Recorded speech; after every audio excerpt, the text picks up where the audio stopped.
Thanks for picking up the hottest new ride out there, the RipStik. This DVD is going to walk you through the most important things you need to know before you hop on that new RipStik. From safety and how to ride to advanced riding techniques. Make sure you watch this DVD all the way through and understand all the warnings, instructions, and safety topics before you go ride.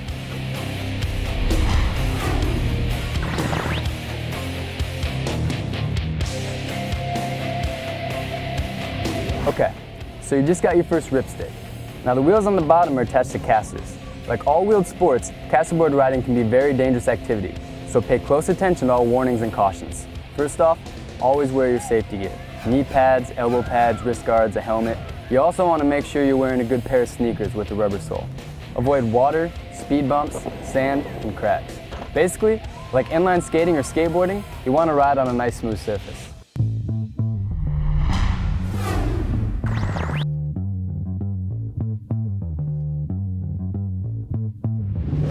If you're not sure if your RipStik is allowed where you want to ride, check your local laws first.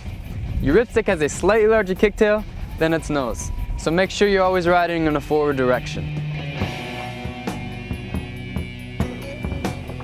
Before riding, check all the bolts and hardware to make sure that everything's tight.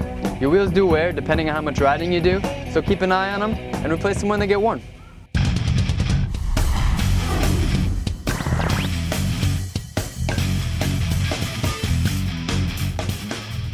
So you're ready to rip? Here's the breakdown. You should decide first if you feel more comfortable with your right foot or left foot in front.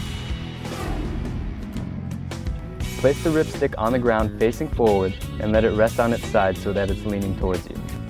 From a standing position, place your front foot on the front part of the deck right above the front caster wheel. You really want to make sure your foot is centered on the board and not hanging over too far in either direction. With your foot stable on the board, you're going to push off with your back foot just like a skateboard or a scooter and immediately place it directly over the back caster. Getting up to speed, which equals stability. If your foot is not correctly centered, stop, reposition your foot, and start again.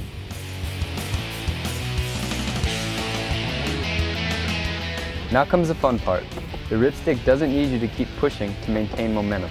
All it takes is the side-to-side snake-like motion to accelerate and turn. The key is the twisting motion with your shoulders and hips.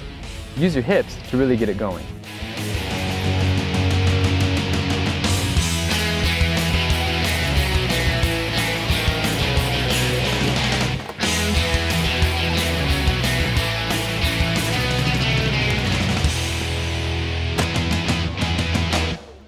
Turning is guided by your front foot, shifting your weight toe side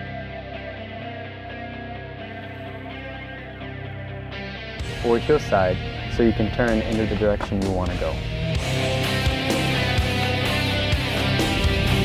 For sharper turns, you can use your front foot to tilt the board towards your toe or heel while using your back foot to tilt in the opposite direction.